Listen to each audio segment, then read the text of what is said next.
میرا جینا میرا مرنا الہی تیری خاطر ہو۔ بسم اللہ الرحمن الرحیم۔ ان الحمد للہ نحمده ونستعینه ونستغفره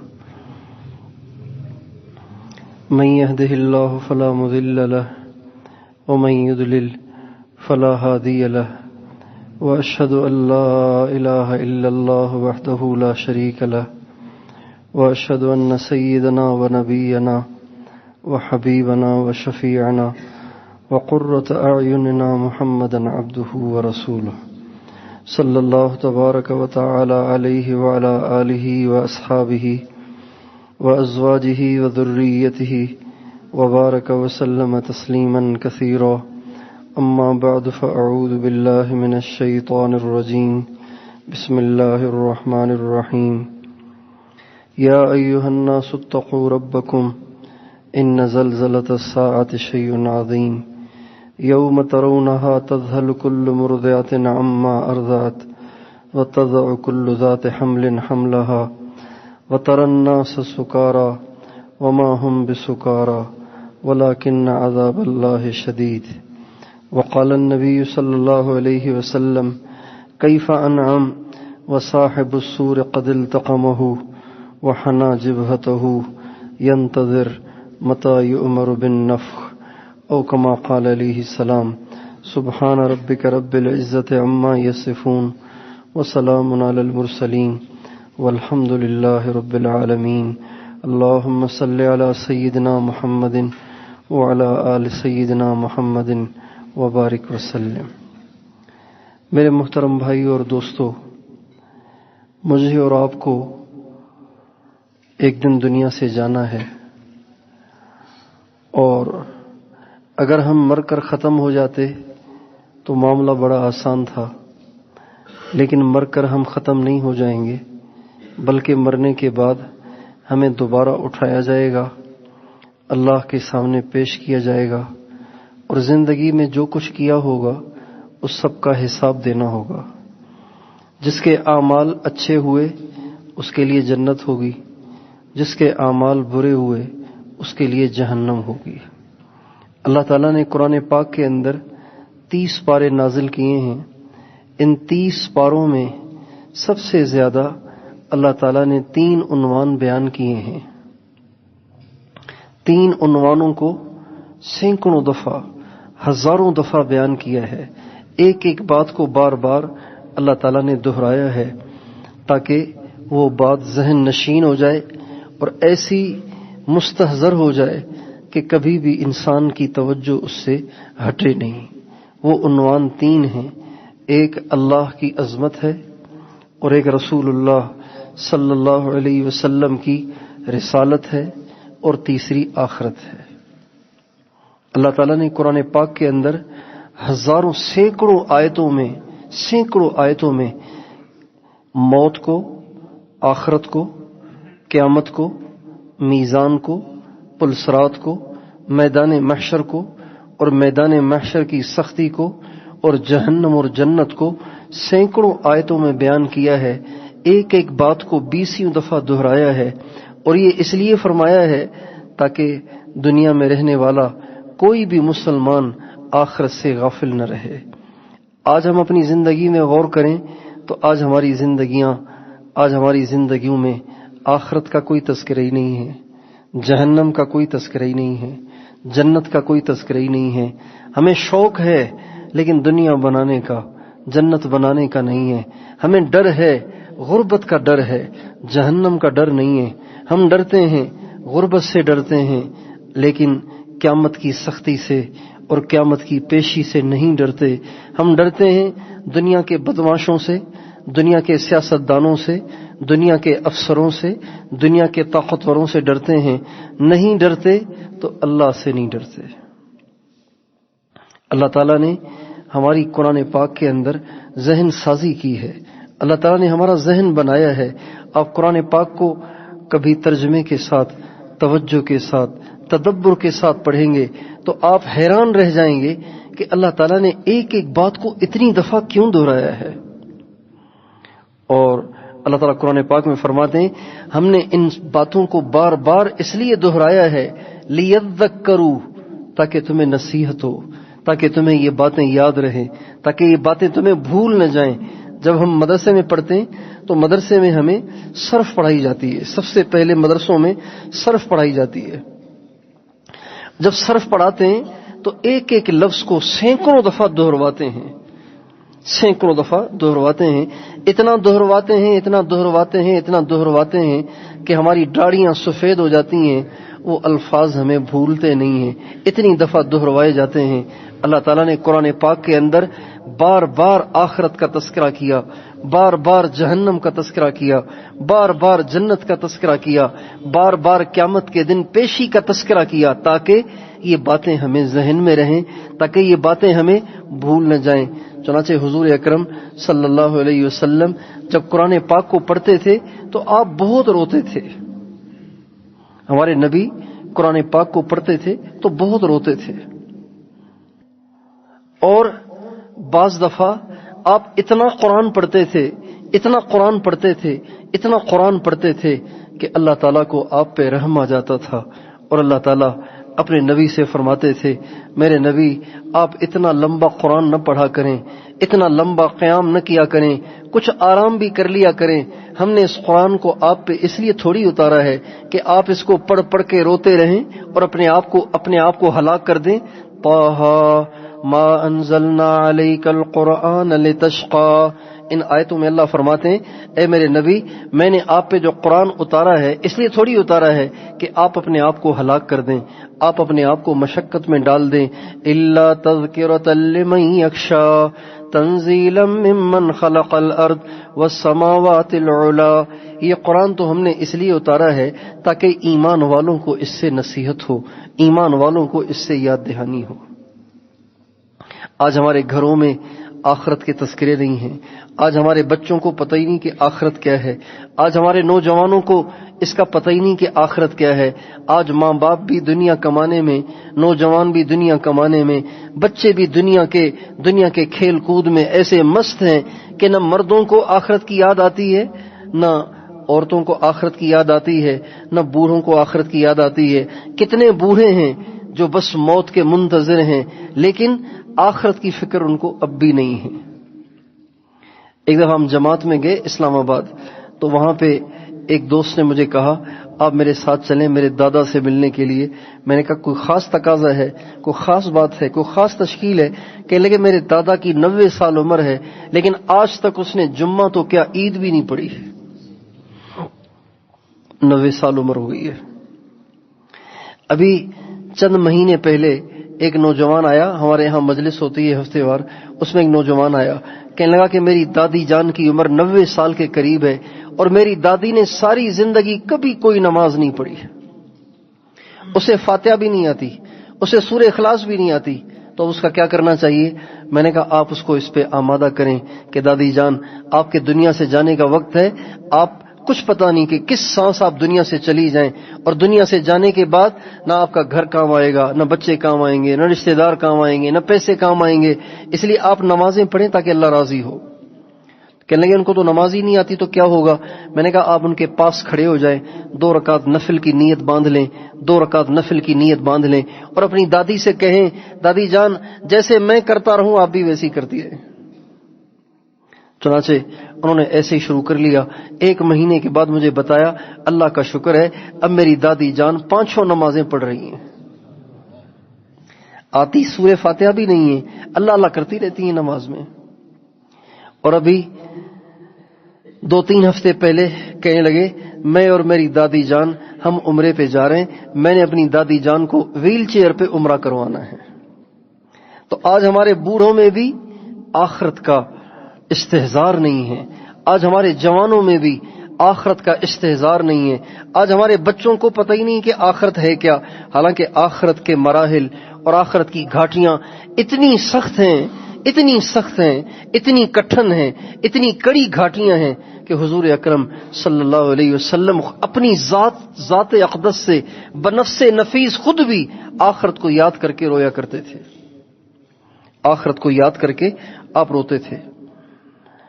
ایک دفعہ حضرت ابوبکر صدیق رضی اللہ عنہ آپ کے پاس بیٹھے ہوئے تھے۔ حضرت ابوبکر صدیق کی نگاہ اچانک آپ کی کن پٹری پر پڑی۔ اس کو کہتے ہیں کن پٹری، یہ جو سر کا جو سائیڈ ہے اس کو کن پٹری کہتے ہیں۔ اس پہ نظر پڑی تو ہمارے نبی کے مبارک سر میں چند سفید بال چمک رہے تھے۔ تو حضرت ابوبکر صدیق نے کہا یا رسول اللہ آپ تو بوڑھے ہو گئے، آپ کی عمر تو بڑھاپے والی نہیں ہے، آپ تو بہت جلدی بوڑھے ہو گئے۔ آپ نے فرمایا میں خود بوڑھا نہیں ہوا، شیبتنی ہود و اخواتها، مجھے سورہ ہود نے اور مرسلات نے اور اذا الشمس کورت نے اور اس جیسی اور سورتوں نے بوڑھا کر دیا ہے۔ ہمارے نبی جب جہنم کی آیات کو پڑھتے تھے آپ پگھل جاتے تھے، اتنا روتے تھے کہ دیکھنے والوں کو رحم آ جاتا تھا۔ اور آپ کے اوپر جہنم کا خوف اتنا طاری تھا کہ آپ کو جب کبھی موقع ملتا تھا آپ جہنم کی آگ سے پناہ مانگتے تھے۔ ہمارے نبی کی سنت ہے کہ آپ فجر کی نماز کے بعد اپنی جگہ سے اٹھنے سے پہلے 7 مرتبہ دعا کرتے تھے، اللہم اجرنی من النار، اے اللہ مجھے دوزخ سے بچانا۔ 7 مرتبہ اس دعا کو مانگتے تھے۔ 1 دفعہ کافی ہے، 2 دفعہ کافی ہے، 3 دفعہ کافی ہے، اللہ بڑا مہربان ہے۔ لیکن اللہ کے حبیب صلی اللہ علیہ وسلم اپنی امت کو سمجھانے کے لیے کہ جہنم کو معمولی نہ سمجھنا، جہنم کو ہلکا نہ جاننا، جہنم کو مذاق نہ سمجھنا، جہنم بڑی خطرناک جگہ ہے۔ 7 مرتبہ فجر کے بعد، 7 مرتبہ مغرب کے بعد، اور اس کے علاوہ اتحیات میں بھی جہنم کی آگ سے پناہ مانگتے تھے۔ جب فجر کی سنت پڑھتے تھے تو فجر کی سنت پڑھنے کے بعد بھی آپ جہنم کی آگ سے پناہ مانگتے تھے۔ جب فجر کی نماز کے لیے گھر سے نکلتے تھے تو راستے میں چلتے ہوئے بھی اللہ سے جہنم کی آگ سے پناہ مانگتے تھے۔ اتنی آپ پہ جہنم سوار ہوا کرتی تھی۔ ترمذی شریف کی حدیث ہے، آپ علیہ السلام نے فرمایا کیف انعم وصاحب السور قد التقمه وحنا جبهته، آپ فرمانے لگے میں کیسے دنیا میں خوش زندگی گزاروں، حالانکہ حضرت اسرافیل نے اپنے منہ میں سور کو لیا ہوا ہے اور انہوں نے گردن کو بھی جھکایا ہوا ہے، بس ان کو انتظار ہے کہ اللہ کا حکم ہو اور وہ سور پھونک دے اور قیامت کو قائم کر دے۔ آپ علیہ السلام فرماتے تھے بعثت انا والساعۃ کہاتین، جب آپ بیان فرماتے تھے تو بیان کرتے ہوئے یہ بات اکثر ضرور اپنے بیان میں ارشاد فرماتے تھے، بعثت انا والساعۃ کہاتین، آپ اپنی 2 انگلیوں سے اشارہ کرتے تھے، بیچ کی انگلی اور شہادت کی انگلی، اور ان دونوں انگلیوں سے اشارہ کرتے ہوئے آپ کی آنکھوں میں سرخی آ جاتی تھی، آپ کے چہرے پہ ایک خوف اور ایک رعب اور دبدبہ طاری ہو جاتا تھا، اور آپ فرماتے تھے بعثت انا والساعۃ کہاتین، لوگوں قیامت دور نہیں ہے، میں اور قیامت ایسے آئے ہیں، میں اور قیامت بالکل ایسے ہیں جیسے 2 انگلیاں آپس میں ساتھ ہیں۔ اتنا آپ کو قیامت کا استحضار تھا، اتنا آپ کو جہنم جنت اور اللہ کے سامنے پیشی کا استحضار تھا۔ حالانکہ قیامت کے دن سب سے زیادہ معزز حضرت محمد صلی اللہ علیہ وسلم ہوں گے۔ آپ سے زیادہ معزز قیامت کے دن کوئی نہیں ہوگا۔ آپ نے فرمایا لواء الحمد بیدی یوم القیامہ تحتہ آدم ومن سواہ من البشر، آپ علیہ السلام فرماتے ہیں قیامت کے دن اللہ کا جھنڈا میرے ہاتھ میں ہوگا، دنیا کے سارے انسان میرے جھنڈے کے نیچے کھڑے ہوں گے، میرے جھنڈے کے نیچے کھڑے ہوں گے، اور دنیا کے سارے انسان کھڑے ہوں گے۔ ہمارے نبی فرماتے ہیں میرے لیے تخت لایا جائے گا، میرے لیے تخت لایا جائے گا، اور قیامت کے دن کسی کو کسی سے امید نہیں ہوگی، ہر ایک ڈر رہا ہوگا، ہر ایک گھبرا رہا ہوگا، ہر ایک پریشان ہوگا، لیکن قیامت کے دن اگر کسی کو اللہ سے بات کرنے کی جرت ہوگی تو وہ حضرت محمد صلی اللہ علیہ وسلم کی ذات گرامی ہوگی۔ اما عائشہ رضی اللہ عنہا ایک دفعہ آپ علیہ السلام سے عرض کیا یا رسول اللہ کل قیامت کے دن آپ اپنے گھر والوں کو یاد کریں گے کہ نہیں کریں گے؟ قیامت کے دن آپ اپنے گھر والوں کو یاد کریں گے؟ آپ بھول تو نہیں جائیں گے قیامت کے دن ہمیں کہ کون عائشہ کون خدیجہ، آپ بھول تو نہیں جائیں گے؟ آپ علیہ السلام نے فرمایا عائشہ 3 جگہوں پہ قیامت کے دن کوئی کسی کو یاد نہیں کرے گا، 3 جگہوں پہ قیامت کے دن کوئی کسی کو یاد نہیں کرے گا۔ ایک اس وقت جب اعمال نامے اڑ رہے ہوں گے اور کوئی نہیں جانتا ہوگا کہ میرے دائیں ہاتھ میں آئے گا یا بائیں ہاتھ میں آئے گا، اور دوسرا اس وقت جب اعمال تولے جا رہے ہوں گے کوئی نہیں جانتا ہوگا کہ میری نیکیاں بڑھ جائیں گی یا میری برائیاں بڑھ جائیں گی، اور تیسرا جب پل صراط کو پار کیا جائے گا کوئی نہیں جانتا ہوگا کہ میں پار کر جاؤں گا یا یہیں گر جاؤں گا۔ ایک صحابی نے کہا یا رسول اللہ قیامت کے دن آپ سے اگر ملنا ہو تو آپ سے کہاں ملیں گے؟ قیامت کے دن اگر آپ سے ملنا ہو تو آپ سے ملاقات کہیں ہو سکتی ہے، آپ سے ملنا ہو تو آپ کہاں ملیں گے؟ آپ نے فرمایا اگر مجھ سے قیامت کے دن ملنا ہو، اگر مجھ سے قیامت کے دن ملنا ہو تو یا تو میں میزان کے پاس ملوں گا اپنی امت کے اعمال تلوا رہا ہوں گا، یا پھر پل صراط کے پاس ملوں گا وہاں پہ اپنی امت کو پل صراط سے کراس کرا رہا ہوں گا، یا پھر حوض کوثر پہ ملوں گا جہاں اپنی امت کو جام پلا رہا ہوں گا۔ قیامت کے دن سب سے زیادہ معزز حضرت محمد صلی اللہ علیہ وسلم ہوں گے، لیکن اس کے باوجود آپ کے اوپر قیامت کا خوف طاری رہتا تھا۔ آندھی چلتی تھی نا، تیز ہوا چلتی ہے، تیز ہوا چلتی ہے تو صحابہ کہتے ہیں جب تیز ہوا چلتی تھی تو حضور اکرم صلی اللہ علیہ وسلم کے چہرے پر خوف طاری ہو جاتا اور آپ بھاگے ہوئے مسجد جاتے کہ کہیں قیامت تو نہیں آ گئی، کہیں قیامت تو نہیں آ گئی۔ ایک دفعہ سورج گرہن ہو گیا تو حضور اکرم صلی اللہ علیہ وسلم نے صحابہ کو جمع کیا اور اللہ پاک کے سامنے رونا شروع کیا، اتنا روئے کہ زار و قطار روئے، اور آپ کے آنسو بہتے بہتے آپ کے سارے چہرے کو گیلا کر رہے تھے، اور آپ علیہ السلام اللہ تعالیٰ سے کہہ رہے تھے الم تعدنی، اے اللہ آپ نے مجھ سے وعدہ نہیں کیا کہ آپ میری امت کو میری موجودگی میں ہلاک نہیں کریں گے؟ میرے دوستو، آج ہم اپنی زندگیوں کو دیکھیں کہ ہمارے نبی اتنے قیامت سے ڈرنے والے، اتنا آخرت کو یاد کرنے والے، آج ہماری زندگیوں میں کوئی آخرت کا تذکرہ ہے، کوئی آخرت کی یاد ہے؟ ہمارا دکاندار جب دکان پہ بیٹھتا ہے اس کو قیامت کے دن اعمال تولے جانے کا خیال رہتا ہے؟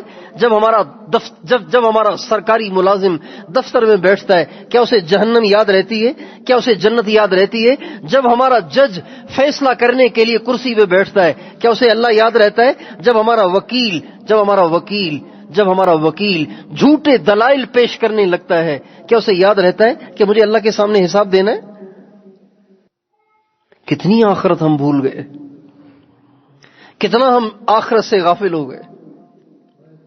صدیق اکبر رضی اللہ تعالیٰ عنہ، جن کے بارے میں سرکار دو عالم صلی اللہ علیہ وسلم نے فرمایا اما انت یا ابا بکر فاول من يدخل الجنت من امتی، اے ابو بکر میری امت میں سب سے پہلے جنت میں تو جائے گا۔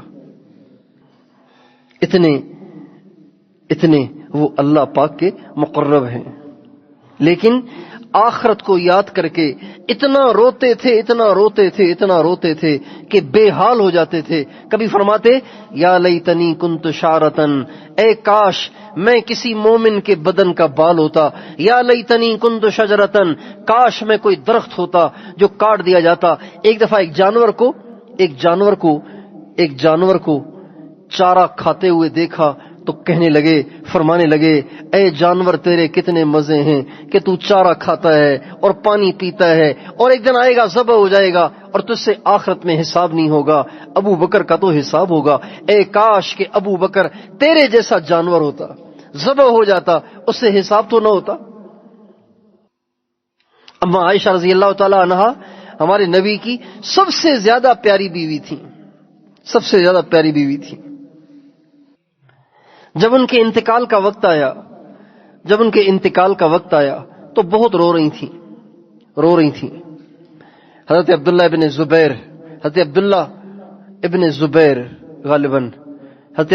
زبیر حاضر خدمت ہوئے اور کہا خالہ جان آپ اتنی پریشان کیوں ہیں؟ آپ اتنا کیوں رو رہی ہیں؟ کیا آپ کو معلوم نہیں ہے کہ آپ کو بشارت دی گئی کہ آپ جنت میں بھی نبی اکرم صلی اللہ علیہ وسلم کی بیوی ہوں گی. آپ کے اور جنت کے درمیان صرف ایک زندگی کا پردہ ہی تو حائل ہے. ابھی آپ کی روح نکل جائے گی اور آپ جنت میں چلی جائیں گی. اللہ کے رسول سے آپ کی ملاقات ہو جائے گی. جب وہ یہ بتانے لگے، یہ فضائل سنانے لگے، تو حضرت اما عائشہ رضی اللہ عنہا فرمانے لگیں عبداللہ میرے فضائل سنا کے مجھے دھوکہ نہ دے، مجھے پتا ہے کہ میں کون ہوں. پھر فرمانے لگے اے کاش میری ماں نے مجھے جنا ہی نہ ہوتا، اے کاش میری ماں نے مجھے جنا ہی نہ ہوتا. حضرت عمر رضی اللہ تعالیٰ عنہ باوجود اس کے کہ نبی کریم صلی اللہ علیہ وسلم نے ان کو کئی دفعہ جنت کی بشارت دی، کئی دفعہ جنت کی بشارت دی. ایک دفعہ احد پہاڑ کے اوپر آپ کھڑے ہوئے تھے، آپ کے ساتھ حضرت ابوبکر صدیق بھی تھے، حضرت عمر بھی تھے، حضرت عثمان بھی تھے. یہ تینوں صحابہ آپ کے ساتھ تھے.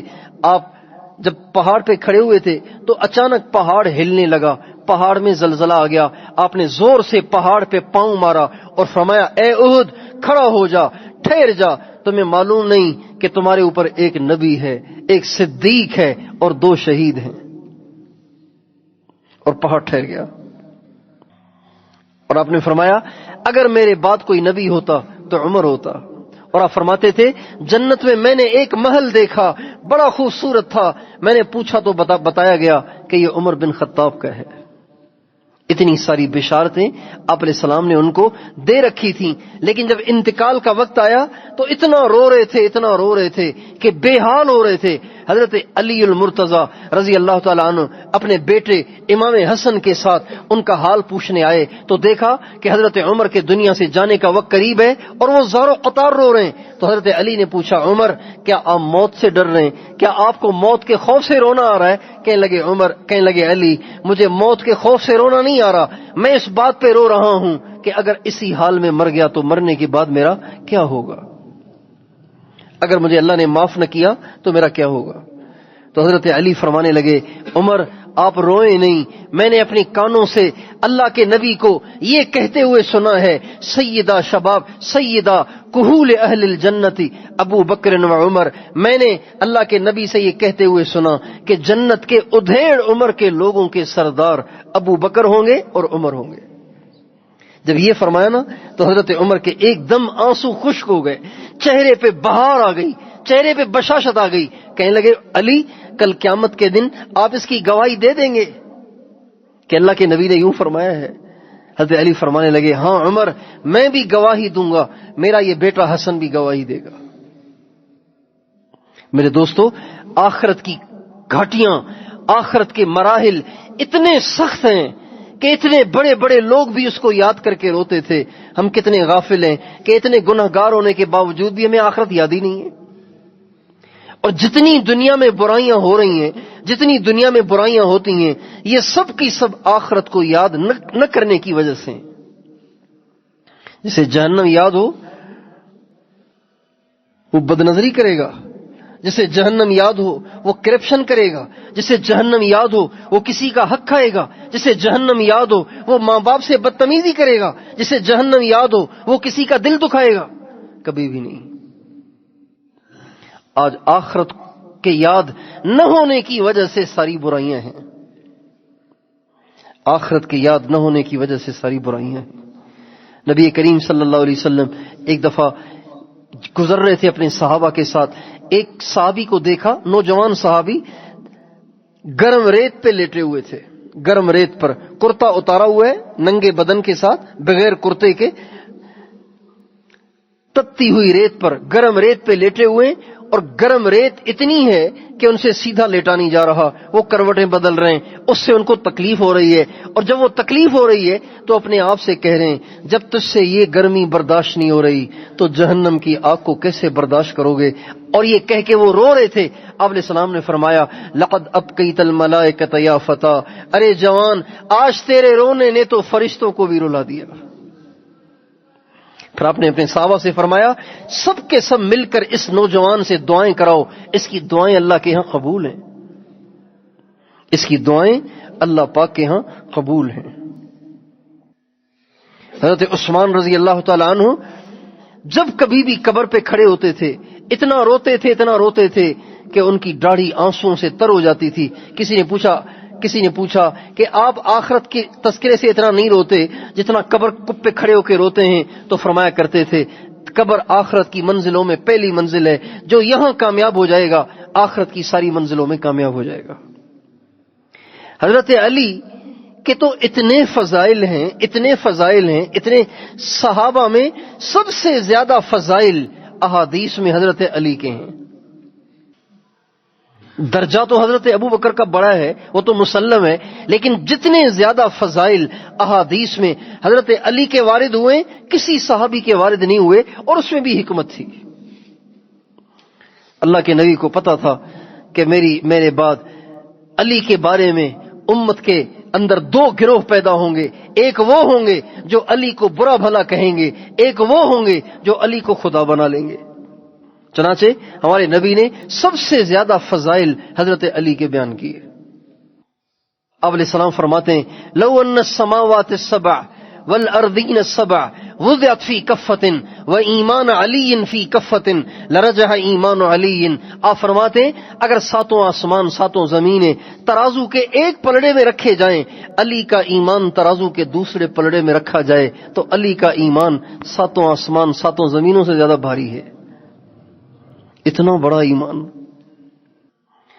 جب غزوہ تبوک کے لیے آپ تشریف لے جانے لگے تو 30,000 مسلمان آپ کے ساتھ تھے. اب پیچھے مدینے میں کوئی تھا نہیں، تو ہمارے نبی نے حضرت علی سے فرمایا علی میرے اہل بیت کی نگرانی اور حفاظت کے لیے تم مدینے میں ٹھہر جاؤ. کہنے لگے یا رسول اللہ آپ مجھے مدینے میں چھوڑ کے جا رہے ہیں، مدینے میں تو مومن تو کوئی ہے نہیں، سارے منافق ہیں، یا عورتیں ہیں یا منافق ہیں، تو آپ مجھے عورتوں کی طرح پیچھے چھوڑ کے جا رہے ہیں. آپ نے فرمایا علی پریشان نہ ہو، اما ترضا ان تکون منی بمنزلت ہارون من موسیٰ. علی کیا تو اس بات پہ راضی نہیں ہے کہ تو میرے لیے ایسے ہے جیسے حضرت موسیٰ کے لیے حضرت ہارون تھے؟ حضرت موسیٰ علیہ السلام گئے طور پر تو پیچھے چھوڑا حضرت ہارون کو. میں جا رہا ہوں تبوک کی طرف اور تجھے پیچھے چھوڑ کے جا رہا ہوں. اتنے بڑے بڑے فضائل. علی منی وانا من علی، علی مجھ سے ہے میں علی سے ہوں. جبریل علیہ السلام وہاں بیٹھے ہوئے تھے. جبریل علیہ السلام نے جب یہ سنا تو فرمانے لگے وانا منکما، اور میں تم دونوں سے ہوں. لیکن آخرت کو یاد کر کے ان کا یہ حال ہوتا تھا کہ ایسے روتے تھے، ایسے تڑپتے تھے.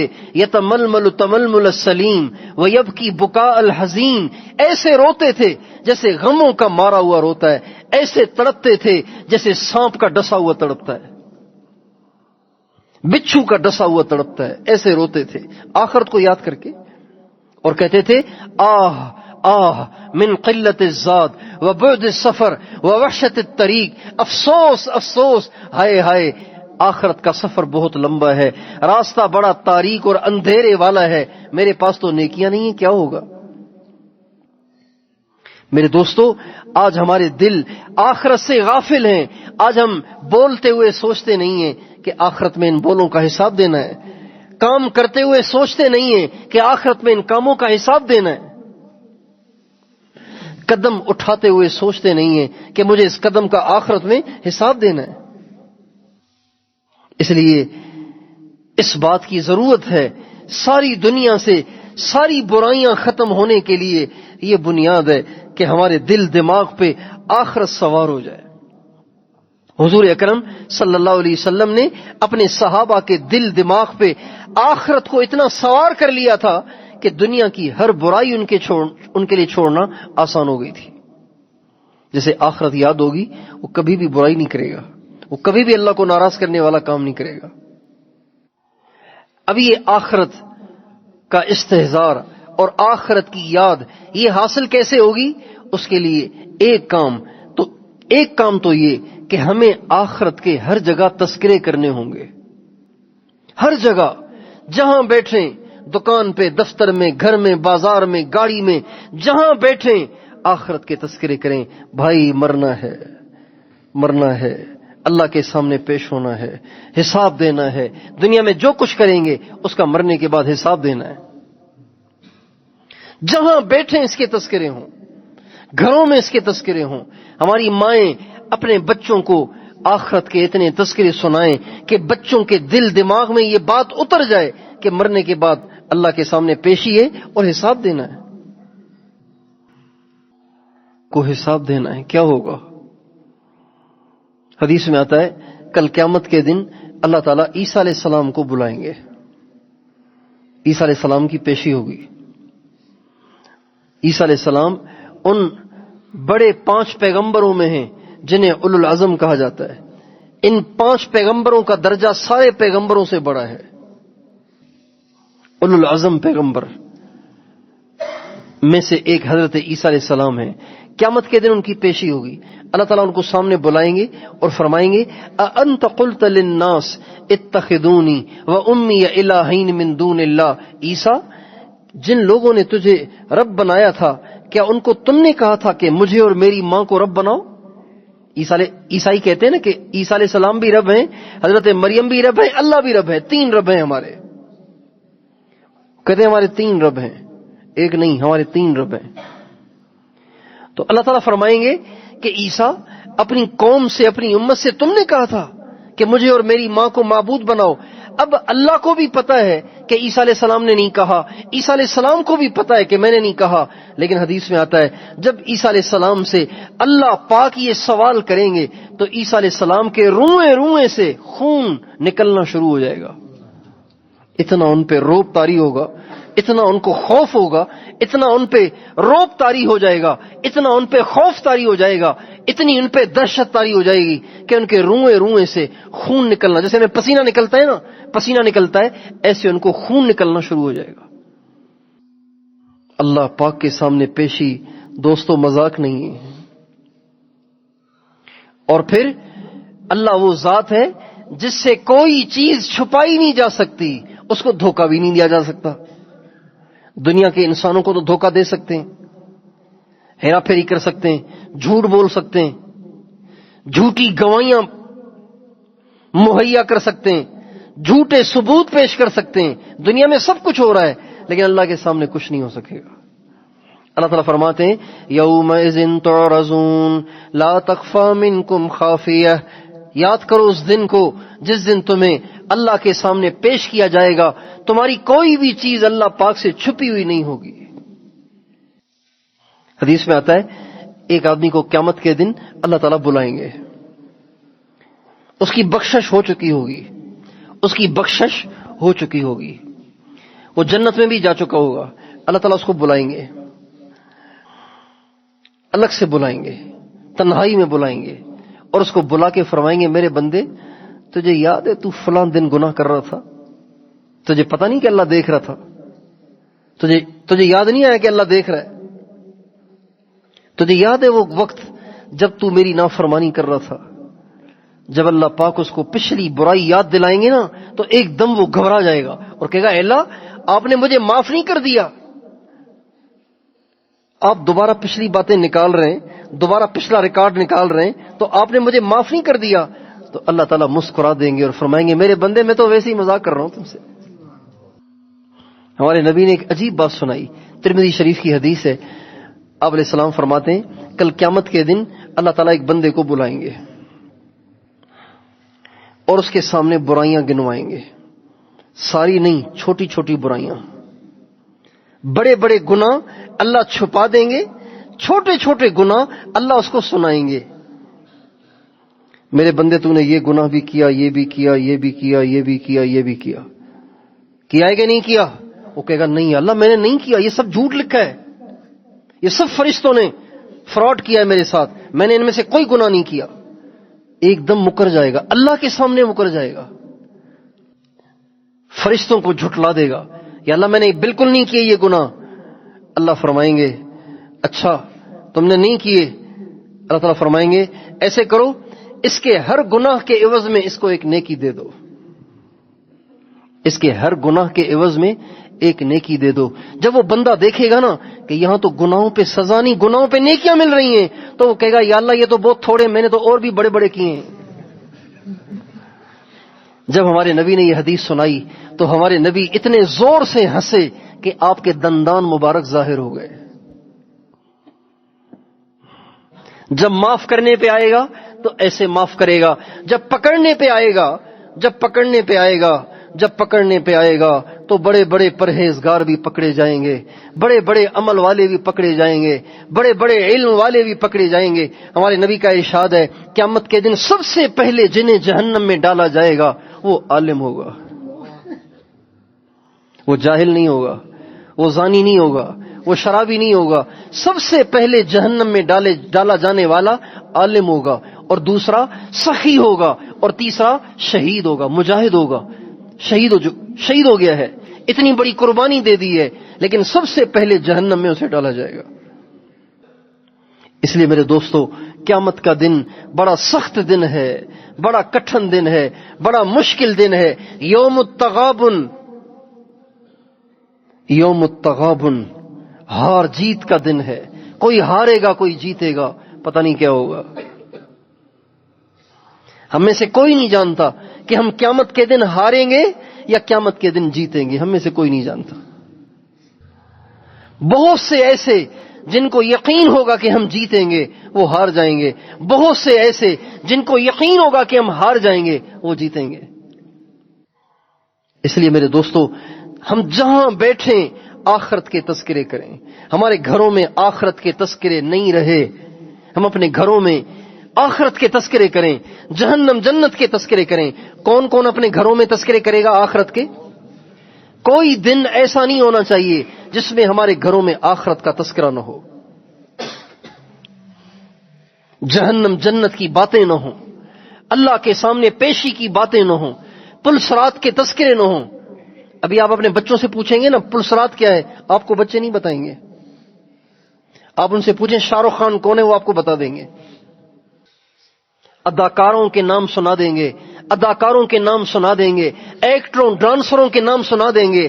پل صراط کیا ہے انہیں نہیں پتا, میزان کیا ہے انہیں نہیں پتا. وَنَضَعُ الْمَوَازِينَ الْقِسْطَ لِيَوْمِ الْقِيَامَةِ فَأَمَّا مَنْ أُوتِيَ كِتَابَهُ بِيَمِينِهِ فَسَوْفَ يُحَاسَبُ حِسَابًا يَسِيرًا وَيَنْقَلِبُ إِلَى أَهْلِهِ مَسْرُورًا وَأَمَّا مَنْ أُوتِيَ كِتَابَهُ بِشِمَالِهِ فيقول يا ليتني لم أوت كتابيه ولم أدر ما حسابيه يا ليتها كانت القاضية فأما من ثقلت موازينه فهو في عيشة راضية وأما من خفت موازينه فأمه هاوية وما أدراك ما هي نار حامية. یہ ساری آیتیں مجھے اور آپ کو جھنجھوڑ رہی ہیں کہ آخرت کو بھولو نہیں, میزان کو بھولو نہیں, اعمال کے تولے جانے کو بھولو نہیں. اس دن بڑی گھبراہٹ ہوگی, بڑا ڈر ہوگا, بڑا خوف ہوگا اگر ہم نے دنیا میں تیاری نہ کی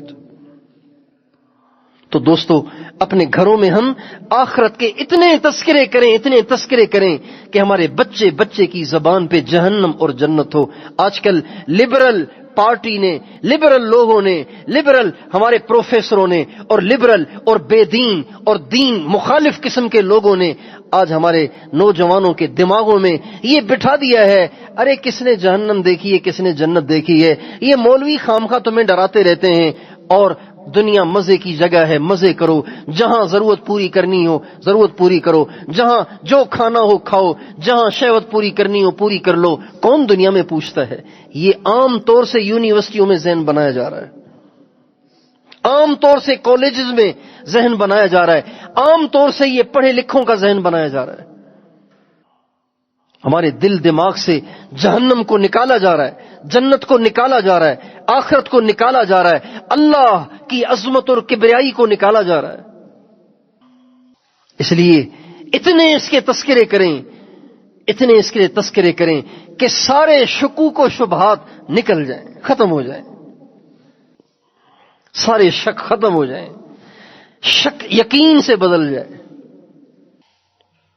اور دوسری چیز, قرآن پاک کو دھیان سے پڑھیں. ایک تو اس کے تذکرے عام کریں, اور دوسرا قرآن پاک کو دھیان سے پڑھیں. اللہ اکبر. آپ قرآن پاک پڑھیں گے, یکسوئی کے ساتھ, دھیان کے ساتھ پڑھیں گے, آپ کانپ اٹھیں گے, آپ لرز جائیں گے, گھبرا جائیں گے, پریشان ہو جائیں گے. کیا ہوگا قیامت کے دن, کیا ہوگا؟ حدیث میں آتا ہے حضرت عیسیٰ علیہ السلام قیامت کے دن اتنے پریشان ہوں گے کہ اپنی ماں مریم کو بھول جائیں گے. حضرت ابراہیم اتنے پریشان ہوں گے کہ اپنے بچے اسماعیل اور حضرت اسحاق علیہ السلام کو بھول جائیں گے. ایسا دہشتناک دن ہوگا. کیا بنے گا ہمارا یار؟ ہمارا کیا بنے گا؟ کبھی ہم سوچیں تو صحیح ہمارا کیا بنے گا؟ دنیا کے زلزلوں سے ڈرتے ہیں، آخرت کے زلزلے سے نہیں ڈرتے. دنیا کی آگ سے ڈرتے ہیں، جہنم کی آگ سے نہیں ڈرتے. دنیا کے طاقتوروں کے سامنے پیش ہونے سے گھبراتے ہیں، اللہ کے سامنے پیش ہونے سے نہیں گھبراتے. قرآن پاک کو دھیان سے پڑھیں. آپ قرآن پاک کو دھیان سے پڑھیں گے، آپ کے دل دماغ میں یہ بات اتر جائے گی کہ میں نے مرنا ہے اور اللہ کو حساب دینا ہے. اور پھر قیامت پھر بھولے گی نہیں ہمیں. اور تیسرا ذریعہ یہ ہے کہ جو لوگ آخرت کا یقین رکھتے ہیں جن کی نظروں میں ساری دنیا مچھر کے پر کے برابر بھی نہیں ہے، ان کی صحبت کو اختیار کریں.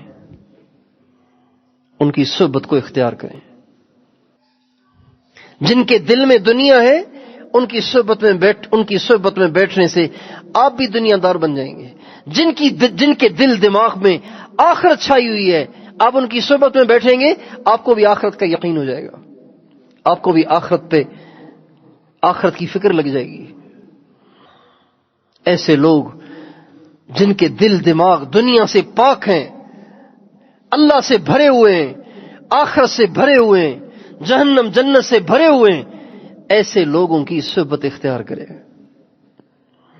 ایسے لوگ ڈھونڈیں کہ کون ہیں جنہیں آخرت یاد رہتی ہے، کون ہیں جنہیں اللہ یاد رہتا ہے، کون ہے جنہیں آخرت کا یقین ہے، جہنم جنت کا یقین ہے، کون ہے جنہیں موت یاد رہتی ہے، کون ہے جن کے دل میں دنیا کی رتی کے برابر بھی محبت نہیں ہے.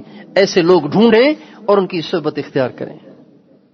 ان کے ساتھ بیٹھیں، ان کے ساتھ رہیں. ان کے دل میں جو یقین کا سورج چمک رہا ہے اس کی شعائیں آپ پہ بھی پڑیں گی، آپ کا بھی دل جگمگا اٹھے گا، آپ کا بھی دل چمک جائے گا. تو کیا خیال ہے، ان تینوں کاموں کے لیے تیار ہیں انشاءاللہ؟ یہ یاد رکھیں، آخرت کے تذکرے، جہاں بیٹھیں آخرت کی باتیں، دنیا کی باتیں نہ کریں. اس کا پروموشن ہو گیا ہے، اس کو نوکری مل گئی ہے، اس کی شادی ہو گئی ہے، اس نے گھر بنا لیا ہے، اس نے ہوٹل بنا لیا ہے، اس کا بہت بڑا کاروبار ہو گیا ہے، اس کا بچہ UK میں کما رہا ہے، اس کا بچہ امریکہ کمانے گیا ہوا ہے، اس کا بچہ لندن پڑھنے گیا ہوا ہے. یہ باتیں چھوڑ دیں، اس کے تذکرے کریں. قیامت میں کیا ہوگا، قبر میں کیا ہوگا، حشر میں کیا ہوگا. کسی کا بچہ لندن پڑھنے چلا بھی گیا، آپ کا اس سے کیا فائدہ ہوگا؟ اور لندن پڑھنے چلا بھی گیا تو اس سے کیا ہوگا؟ کتنے لندن پڑھے ہوئے دھکے کھا رہے ہیں یہاں پہ. مقدر سے زیادہ کسی کو نہیں ملتا، چاہے وہ لندن کا پڑھا ہوا ہو، چاہے وہ انگوٹھا چھاپ ہو، مقدر سے زیادہ کسی کو نہیں ملتا. بڑے لندن پڑھے ہوئے دھکے کھا رہے ہیں اور بڑے انگوٹھا چھاپ ارب پتی بنے ہوئے. مقدر اللہ کے ہاتھ میں ہے، کسی کے ہاتھ میں نہیں ہے. اس لیے آپ لوگ دنیا کمانے کے لیے باہر مت جایا کریں، دنیا کمانے کے لیے باہر نہ جایا کریں. جو لوگ دنیا کمانے کے لیے باہر گئے انہیں دنیا تو مل گئی لیکن وہ اپنے بچوں کے ایمان سے ہاتھ دھو بیٹھے. ابھی مجھے چند دن پہلے ہمارے ایک تعلق والے نے بتایا کہ ہمارا ایک دوست ہے، وہ گیا وہاں UK میں کاروبار کرنے کے لیے اپنے بچوں کو لے کر. ماشاءاللہ اتنی بڑی داڑھی تھی اس کے، اور ایسا تبلیغی آدمی، ایسا دائی آدمی. اچھا وہاں کاروبار چل گیا، پھر وہ پاکستان آیا، اپنے بچوں کو بھی یہاں سے لے کر چلا گیا. کچھ عرصہ گزارنے کے بعد کہنے لگے جب میری اس سے ملاقات ہوئی تو داڑھی بالکل صاف. میں نے کہا یہ کیا ہوا؟ کہنے لگے دوبارہ رکھ لیں گے، کیا بات ہے؟ میں نے کہا ہائے، حضور کی سنت کو گٹر کے حوالے کرتے ہوئے آپ کو شرم نہ آئی؟ اور آپ کہہ رہے ہیں کہ دوبارہ رکھ لیں گے، اتنی بڑی جرت. اور اس کا اپنا تو یہ حال ہے، اور اس کے جو بچے ہیں اس کے بچے تو قابو سے بالکل باہر ہیں. وہاں تو بچوں کے سامنے باپ بول ہی نہیں سکتا. اگر ایک لڑکا کسی غیر محرم لڑکی کو لے کر گھر میں داخل ہوا ہے، اس کا باپ نہیں پوچھ سکتا کہ بیٹا یہ کون لائے ہو تم، یہ کون ہے تمہاری، یہ لڑکی کون ہے. اس کا باپ نہیں پوچھ سکتا. اگر اس نے پوچھا اور اس لڑکے نے پولیس کو فون کر دیا تو پولیس آئے گی، باپ کو اٹھا کے لے جائے گی، بیٹے کو کچھ نہیں کہے گی. لاکھوں مسلمان ہیں جن کے بچے کرسچن ہو گئے، اس لیے کہ باپ دنیا کمانے گیا تھا. دنیا تو بنا لی لیکن آخرت گنوا دی، اور دنیا ہمیشہ نہیں رہے گی. اس لیے اس کا شوق نہ رکھو کہ باہر کمانے جانا ہے. دعا کریں جی میں نے ویزا اپلائی کیا ہوا ہے، مجھے میرا ویزا لگ جائے. وہاں بھی وہی خدا ہے، یہاں بھی وہی خدا ہے. اللہ تعالیٰ فرماتے ہیں وَفِي السَّمَاءِ رِزْقُكُمْ وَمَا تُوعَدُونَ فَوَرَبِّ السَّمَاءِ وَالْأَرْضِ إِنَّهُ لَحَقٌّ مِثْلَ مَا أَنَّكُمْ تَنطِقُونَ. تمہاری روزی زمین میں نہیں ہے، تمہاری روزی تو آسمان میں ہے. آسمان والا اتارتا ہے، آسمان والے کے ساتھ اٹیچ ہو جاؤ، وہ تمہیں بھوکا نہیں رکھے گا. ایک چھوٹی سی حدیث سن لیجئے پھر بات ختم کرتا ہوں. حضرت عبداللہ بن مسعود رضی اللہ تعالیٰ عنہ کے آخری وقت میں حضرت عمر رضی اللہ تعالیٰ عنہ ان کے پاس آئے اور کہا عبداللہ اب آپ بیمار ہیں، ضعیف ہیں، کما نہیں سکتے، کاروبار نہیں کر سکتے، کچھ بھی نہیں کر سکتے، تو آپ کے لیے میں چاہ رہا ہوں کہ بیت المال سے حضرت عثمان نے، حضرت علی نے نہیں، حضرت عمر نے نہیں، حضرت عثمان نے کہا کہ آپ کے لیے میں کوئی وظیفہ مقرر کر دوں بیت المال سے جو آپ کو مل لیا کرے. تو حضرت عبداللہ بن مسعود فرمانے لگے عثمان مجھے وظیفے کی ضرورت نہیں ہے، اس لیے کہ میرا تو اب آخری وقت ہے، پتہ نہیں میں کب دنیا سے چلا جاؤں. کہا اگر آپ کو نہیں چاہیے آپ کی بچیوں کو تو چاہیے نا، اگر بیٹیوں کا تو کمانے والا اور کوئی ہے نہیں. تو فرمانے لگے میری بیٹیوں کو بھی وظیفے کی حاجت نہیں ہے، اس لیے کہ میں نے اپنی بچیوں کو سورہ واقعہ یاد کرا رکھی ہے، اور میں نے اللہ کے نبی سے یہ کہتے ہوئے سنا ہے کہ جو ہر رات کو سورہ واقعہ پڑھے گا کبھی اس کے گھر میں فاقہ نہیں آئے گا. من قرأ سورۃ الواقعۃ فی کل لیلۃ لم تصبہ فاقۃ ابدا. جس گھر میں جو شخص روزانہ رات کو سورہ واقعہ پڑھے گا، مغرب کے بعد پڑھ لیں، عشاء کے بعد پڑھ لیں، جب چاہیں پڑھ لیں، جو روزانہ رات کو سورہ واقعہ پڑھے گا کبھی اس کے گھر میں فاقہ نہیں آئے گا. فاقۃن تھوڑا سا فاقہ بھی نہیں آئے گا. فاقۃ النکرہ ہے، تھوڑا سا فاقہ بھی نہیں آئے گا. ابداً کبھی بھی نہیں آئے گا. ہمارے نبی کا ارشاد ہے جس پہ 3 دن فاقہ آ جائے، 3 دن فاقہ آ جائے اور وہ اپنے فاقے کو مخلوق سے چھپائے، اللہ اس کے لیے 1 سال کی حلال روزی کا انتظام کر دیتا ہے. 3 دن فاقہ برداشت کرے اور اس کو چھپائے، کسی کو بتائے نہیں کہ میرے ساتھ کتنی بڑی مصیبت آئی ہوئی ہے، کسی کو نہ بتائے، اللہ کو سنائے. جب 3 دن کوئی اپنے فاقے کو چھپائے گا اللہ 1 دن کی حلال روزی کا اس کے لیے انتظام کر دے گا. آسان ہو گیا کہ نہیں؟ لندن کے دھکوں سے، یو کے کے دھکوں سے، ملیشیا کے دھکوں سے، فلپائن کے دھکوں سے، کینیڈا کے دھکوں سے، بتائیے آسان ہو گیا کہ نہیں ہو گیا؟ 3 دن کا فاقہ برداشت اور اس کو چھپانا اور پھر 1 سال کے لیے روزی کا دروازہ کھلوانا. تو بھائیو آخرت کے تذکرے کریں اور کوئی تذکرہ نہ کریں. کون کیا کر رہا ہے چھوڑ دیں. قرآن کو دھیان سے پڑھیں، ترجمے کے ساتھ پڑھیں، تدبر کے ساتھ پڑھیں اور اہل اللہ کی صحبت اختیار کریں. اہل اللہ کی صحبت اختیار کرنے سے دل سے دنیا کی محبت نکلتی ہے، آخرت کا یقین پیدا ہوتا ہے. اللہ تعالیٰ مجھے اور آپ کو عمل کرنے کی توفیق عطا فرمائے. درود شریف پڑھ لیجئے. لا الہ الا انت سبحانک انی کنت من الظالمین. اللہم صل علی سیدنا محمد وعلی آل سیدنا محمد وبارک وسلم. یا ارحم الراحمین، یا ارحم الراحمین، یا ارحم الراحمین، یا ذا الجلال والاکرام، یا ذا الجلال والاکرام، یا ذا الجلال والاکرام. اے اللہ، اے اللہ، اے اللہ،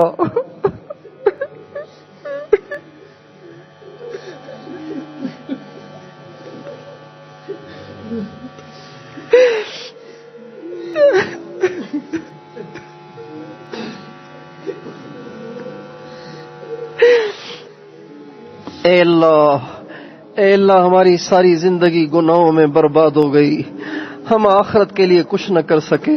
اے اللہ ہم تجھے راضی نہ کر سکے، اے اللہ ہم تیرا حق ادا نہ کر سکے، اے اللہ تیری عبادت نہ کر سکے، اے اللہ تجھے راضی نہ کر سکے۔ ہماری راتیں بھی غفلت میں گزر گئیں، ہمارے دن بھی غفلت میں گزر گئے۔ اے اللہ اب گزرے ہوئے دن واپس بھی تو نہیں آ سکتے، اے اللہ گزرے ہوئے لمحے واپس بھی تو نہیں آ سکتے۔ اے مالک الملک، اے بادشاہوں کے بادشاہ، اے بادشاہوں کے بادشاہ، ہمارا موت کے وقت کیا بنے گا؟ اے اللہ جب موت آئے گی تو کیا بنے گا؟ اے اللہ جب اسرائیل روح لینے آئیں گے کیا بنے گا؟ اے اللہ جب قبر میں رکھا جائے گا تو کیا بنے گا؟ اے اللہ جب قبر میں رکھا جائے گا تو کیا بنے گا؟ اے اللہ ہمارے پاس کچھ نہیں ہے، ہمارا دامن خالی ہے، اے اللہ ہماری جھولی خالی ہے، ہمارے پاس کوئی نیکی نہیں ہے۔ اے اللہ ہمارے پاس لولی لنگڑی نمازیں ہیں، اے اللہ وہ بھی تجھے دکھانے کے لائق نہیں ہیں۔ اے اللہ لولی لنگڑی تسبیحاں ہیں، وہ بھی تجھے دکھانے کے لائق نہیں ہیں۔ اے اللہ ہم قبر میں آنے کے لائق نہیں ہیں، اے اللہ ہم تیرے سامنے پیش نہیں ہو سکتے، اے اللہ ہم تیرا سامنا نہیں کر سکتے، اے اللہ ہم تجھے اپنا منہ نہیں دکھا سکتے۔ اے مالک الملک، اے بادشاہوں کے بادشاہ، ہمارے پچھلے گناہوں کو معاف کر دے، ہماری خطاؤں کو معاف کر دے، ہمارے گناہوں کو معاف کر دے، ہماری خطاؤں کو معاف کر دے، ہمارے گناہوں کو معاف کر دے۔ جب تک تو ہم سے راضی نہ ہو جائے ہمیں موت نہ دے، اے اللہ ہمیں موت نہ دے۔ اے اللہ مرنے سے پہلے پہلے راضی ہو جا، اے اللہ مرنے سے پہلے پہلے راضی ہو جا، اے اللہ مرنے سے پہلے پہلے راضی ہو جا۔ اے اللہ جب ہم دنیا سے جائیں تو ہم تجھے دیکھ کے خوش ہو رہے ہوں، تو ہمیں دیکھ کے خوش ہو رہا ہو۔ اے اللہ جب ہم دنیا سے جائیں تیرے نبی سے ملیں تو ہم بھی خوش ہو رہے ہوں، تیرے نبی بھی خوش ہو رہے ہوں۔ اے مالک الملک، ہمیں آخرت کی رسوائی سے بچا، آخرت کی شرمندگی سے بچا، آخرت کی حسرت سے بچا، آخرت کے افسوس سے بچا۔ ہمارے پلے کچھ نہیں ہے، اے اللہ ہماری جھولی میں کچھ نہیں ہے، ہمارے پاس کوئی نیکی تجھے دکھانے کے لائق نہیں ہے۔ اے اللہ ہماری تقریریں بھی جھوٹی، ہماری دعائیں بھی جھوٹی، ہماری نمازیں بھی جھوٹی، اے اللہ ہماری دعائیں بھی جھوٹی، ہمارے پاس کچھ بھی تجھے دکھانے کے لائق نہیں ہے۔ اے مالک الملک، تو کرم کا معاملہ فرما، فضل کا معاملہ فرما، فضل کا معاملہ فرما، کرم کا معاملہ فرما، فضل کا معاملہ فرما، کرم کا معاملہ فرما۔ اللہ ہم تجھ سے عدل نہیں مانگ رہے، ہم تجھ سے فضل مانگ رہے ہیں۔ اے اللہ اگر تو نے عدل کیا تو ہم سارے ہی مارے جائیں گے، ہمارے متقی بھی مارے جائیں گے، ہمارے پرہیزگار بھی مارے جائیں گے، لیکن اے اللہ اگر تو نے فضل کیا، اگر تو نے فضل کیا تو ہم جیسے گناہگار بھی پار لگ جائیں گے۔ اے اللہ ہم جیسے گناہگار بھی پار لگ جائیں گے، ہم جیسے گناہگار بھی پاس ہو جائیں گے۔ اے اللہ ہم تجھ سے وہ فضل مانگ رہے ہیں جو بنی اسرائیل کی فاحشہ پہ ہوا تھا۔ اے اللہ بنی اسرائیل کی فاحشہ جس نے ساری زندگی اپنی عزت کو بیچا، ساری زندگی زنا کی زندگی گزاری، اے اللہ اس نے کتے کو پانی پلایا، تیرا فضل متوجہ ہو گیا اور تو نے اسے معاف کر دیا۔ اے مالک الملک، جو فضل تیرا اس فاحشہ پہ ہوا، اے اللہ وہ فضل ہم پہ بھی فرما دے، اللہ وہ فضل ہم پہ بھی فرما دے۔ ہماری بھی کوئی نیکی قبول کر لے، ہمارا بھی کوئی آنسو قبول کر لے، ہمارا بھی کوئی سجدہ قبول کر لے، ہمارا بھی کسی بلی کسی کتے کو پانی پلانا قبول کر لے، ہمارا بھی بیڑا پار لگا دے، اللہ ہماری بھی کشتی پار لگا دے، ہمیں بھی جہنم سے بچا، اے اللہ موت کی سختی سے بچا، قبر کے عذاب سے بچا، قبر کے جہنم کا گڑھا بننے سے بچا، اے اللہ قبر کے اندھیرے سے بچا، اے اللہ قبر کے تنگ ہو جانے سے بچا، اے اللہ یہاں بجلی چلی جائے، اے اللہ یہاں بجلی چلی جائے ہم سولر چلاتے ہیں، یہاں بجلی چلی جائے ہم یو پی ایس چلاتے ہیں، یہاں بجلی چلی جائے ہم جنریٹر کا انتظام کرتے ہیں۔ اے اللہ قبر کے اندھیرے کا ہمارے پاس کوئی انتظام نہیں ہے، ہم تیری رحمت کے منتظر ہیں، تیری رحمت کے امیدوار ہیں۔ اے اللہ ہم تیرے محبوب کے امتی ہیں، قبر میں آسانیاں فرما، قیامت میں آسانیاں فرما، موت پہ آسانیاں فرما۔ اے اللہ جب قیامت کے دن تیرے سامنے پیشی ہو تو ہم سے پوچھ گچھ نہ کرنا اللہ، ہم سے حساب نہ کرنا، ہمارے گناہوں کے ہم سے سوال نہ کرنا، ہمارے پاس کوئی عذر نہیں ہے اللہ، ہمارے پاس کوئی عذر نہیں ہے، ہمارے پاس کوئی عذر نہیں ہے، یہ ساری ہماری بدماشیاں ہیں اللہ، یہ ساری ہماری بدماشیاں ہیں، ہمارے پاس گناہوں کا کوئی عذر نہیں ہے اے اللہ، ہمارے پاس گناہوں کا کوئی عذر نہیں ہے اے اللہ، ہم سے پوچھنا نہیں کہ تو نے یہ گناہ کیوں کیے، اپنے کرم سے پردہ ڈال دینا اے اللہ، جیسے تو نے دنیا میں ستاری فرمائی آخرت میں بھی ستاری فرمانا، جیسے تو نے دنیا میں کرم فرمایا آخرت میں بھی کرم فرمانا، جیسے تو نے دنیا میں ہمارا پردہ رکھا ہے آخرت میں بھی پردہ رکھنا، دنیا کی رسوائی سے بھی بچا، آخرت کی رسوائی سے بھی بچا اللہ، ہماری نگاہوں کو پاک فرما، ہماری زبانوں کو پاک فرما، ہمارے کانوں کو پاک فرما، ہماری شرمگاہوں کو پاک فرما، ہماری نوجوان نسل آج انٹرنیٹ کے ہاتھوں ذبح ہو گئی اے اللہ، ان کی نگاہیں ناپاک ہو گئیں، ان کی شرمگاہیں ناپاک ہو گئیں اے مالک الملک، ہماری نوجوان نسل ہمیں واپس کر دے، ہمیں واپس کر دے، ہمیں واپس کر دے، ہمیں واپس کر دے اے اللہ، یہ ننگی فلمیں بنانے والے اے اللہ، یہ ننگی تصویریں پھیلانے والے، انہوں نے ہماری نوجوان نسل ہم سے چھین لی ہے، ہمارے بچے چھین لیے، ہماری بچیاں چھین لی اللہ، ہماری بچیاں ہمیں واپس کر دے، ہمارے بچے ہمیں واپس کر دے، ان کو دوبارہ سے برقعے پہنا دے، ان کو دوبارہ سے برقعے پہنا دے، ان کے چہروں پہ داڑیاں لے آ، ہمارے نوجوانوں کے چہروں پہ داڑیاں لے آ، ان کے سروں پہ ٹوپیاں پگڑیاں لے آ اے اللہ، ان کو اپنے نبی کا سچا عاشق بنا دے اے اللہ، ہماری ماں، ہماری بچیوں، ہماری بیٹیوں، ہماری بہنوں کو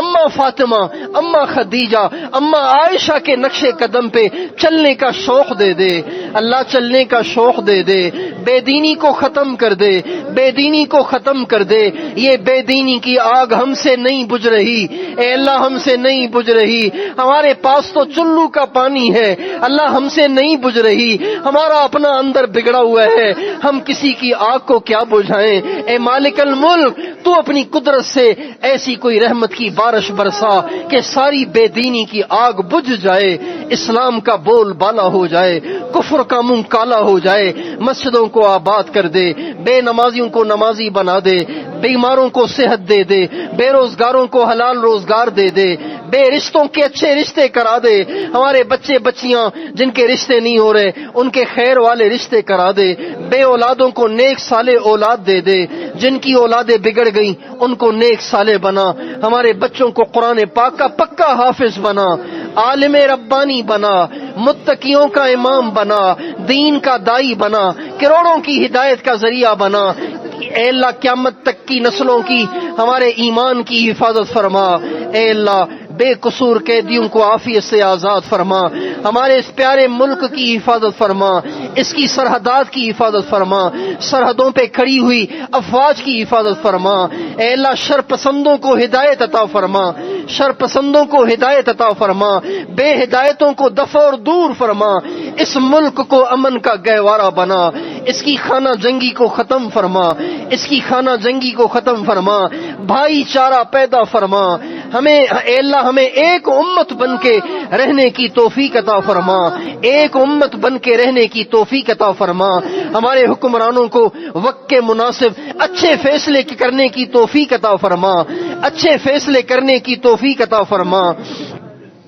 ظلم و ستم کو ختم فرما، ظلم و ستم کو ختم فرما، عدل و انصاف کو عام فرما، ہماری عدالتوں میں اے اللہ عدل قائم فرما، ہماری کچہریوں میں عدل قائم فرما، ہمارے ججوں کو عادل بنا دے اے اللہ، ہمارے وکیلوں کو مظلوموں کا ساتھی بنا دے، ہمارے حکمرانوں کو رعیت پہ مہربان کر دے اے اللہ، ظالموں کو ظلم سے روک دے، مظلوم کو ظالم سے حق دلا دے اے اللہ، جو خیر مانگی وہ بھی عطا فرما، جو ہمارے آقا نے آپ سے مانگی ان میں سے بھی وافر حصہ عطا فرما، جن شرور سے ہمارے آقا نے پناہ مانگی ہمیں بھی پناہ عطا فرما اے اللہ، اس پورے علاقے کی حفاظت فرما اس پورے علاقے کی حفاظت فرما، اس پورے علاقے کی حفاظت فرما۔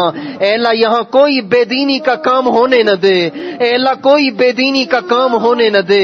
اے اللہ باہر کے لوگ یہاں آتے ہیں، یہاں بدماشیاں کرتے ہیں، یہاں والوں کو بھی بگاڑ کے چلے جاتے ہیں، یہاں کے نوجوانوں کو بھی بگاڑ کے چلے جاتے ہیں، جس کی پاداش میں یہاں زلزلے بھی آتے ہیں، یہاں سیلاب بھی آتے ہیں، یہاں حالات بھی آتے ہیں، یہاں پریشانیاں بھی آتی ہیں۔ اے مالک الملک اس پورے علاقے کو اپنی حفاظت میں لے لے، کوئی یہاں نافرمانی ہونے نہ دے، کوئی نافرمانی ہونے نہ دے، یہاں والوں کو بھی نافرمانی سے بچا، باہر والوں کو بھی نافرمانی سے بچا۔ اس علاقے کو تقوی کا مرکز بنا، اے اللہ تقوی کا مرکز بنا، اے اللہ نور کا منبع بنا، نور کا سرچشمہ بنا۔ یہاں کے مدارس کو بھی ترقی دے، یہاں تبلیغ کے کام کو بھی ترقی دے، یہاں خانقاہی نظام کو بھی ترقی دے۔ علماء حق کی حفاظت فرما، اقامت دین کے لیے ان کی کوششوں کو کامیاب بنا۔ صاحب نسبت مجمع تیار فرما، اے اللہ یہ سارا مجمع تیرے خوف سے رو رہا ہے، تیری محبت میں رو رہا ہے۔ اے مالک الملک اگر یہ اتنے سارے کسی دنیا دار کے سامنے روئیں تو وہ بھی اے اللہ رحم دل ہو جائے، اے اللہ وہ بھی نرم پڑ جائے۔ اے اللہ تو تو ماؤں سے زیادہ مہربان ہے، اے اللہ ان کے آنسوؤں پہ رحم فرما، ان کے آنسوؤں پہ رحم فرما، ساری امت کو معاف کر دے، اس سارے مجمع کو معاف کر دے، ہمارے آباء و اجداد کو، ہمارے اکابر کو معاف کر دے، اس سارے مجمع کو معاف کر دے۔